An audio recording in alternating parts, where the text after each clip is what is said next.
Kwa niaba ya wachezaji wenzangu, sisi kama wachezaji tuko tayari kwa ajili ya mchezo na tumejiandaa vizuri na maandalizi yanaendelea vizuri, na kikubwa tunatambua umuhimu wa mchezo wetu wa kesho. Kwa hiyo sisi kama wachezaji tuko tayari kwa ajili ya kuzipambania pointi 3 na kupata matokeo mazuri katika mchezo wa kesho.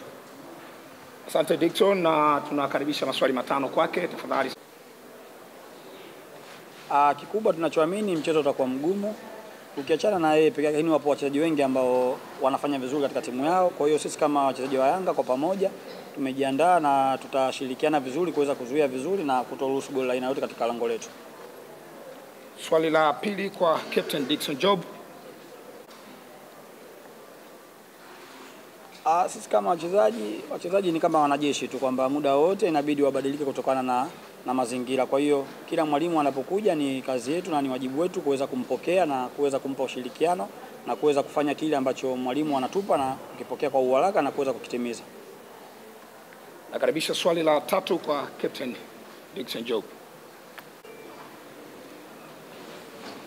Kwanza ni mchezo mgumu, lakini ni mchezo wa dabi ambao ni mchezo wenye ushindani na ni mchezo ambao unahitaji matokeo katika mchezo wa kesho, kwa sababu tunaamini kati yetu sisi au wapinzani wetu, watu ambao watafanya vizuri katika mchezo wa kesho, ina maana watakuwa wamejiweka kwenye nafasi nzuri ya kuweza kuchukua ubingwa. Kwa hiyo sisi kama wachezaji wa Yanga ni tuko tayari kwa ajili ya kupambana na kuzipata pointi 3, kwa sababu plani yetu ni kuzipata pointi 3. Kwa kila mchezo unaokuja mbele ni muhimu kupata pointi 3.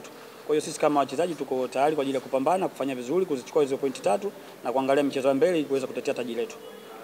Asante. Swali la 4 kwa Captain Dickson Job.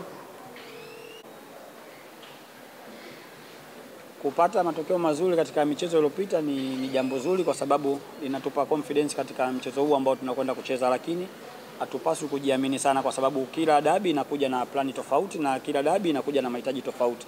Kwa hiyo ni jukumu letu tu kuweza kufuata maelekezo ya mwalimu na kuweza kupambana katika mchezo wa kesho kuweza kupata pointi 3. Swali la 5 na la mwisho kwa Job. Naamini utakuwa ni mchezo mzuri na wenye ushindani, kwa sababu nilishasema hapo nyuma kwamba ni mchezo muhimu sana kwa kila timu, kwa sababu kila timu inahitaji pointi 3 ili kuweza kujiweka kwenye nafasi nzuri ya kuchukua ubingwa katika msimu huu. Kwa hiyo tunachoamini utakuwa ni mchezo mzuri na wa kuvutia. Kikubwa tu ni kuwaomba mashabiki wajitokeze kwa wingi kuja kuiangalia dabi ya kesho. Tunaamini utakuwa mchezo mzuri na utawapendeza watu. Asante sana Job. Sasa ni wakati wako kutuma salamu kwa mashabiki wa Yanga pamoja na mashabiki wa ligi kuu ya NBC. Kikubwa tungependa kuwaomba mashabiki zetu wajitokeze kwa wingi siku ya kesho kuja kutupa support vijana wao. Sisi tunachoamini mchezo utakuwa mgumu, lakini uwepo wao uwanjani ni muhimu na ni support kubwa kwetu, na tutafanya vizuri na tutaipambania nembo ya Yanga kuweza kufanya vyema katika mchezo wa kesho na kuweza kupata pointi 3. Tunawaomba sana mjitokeze, mje kutupa support vijana wao. Asante sana Job, asante sana coach.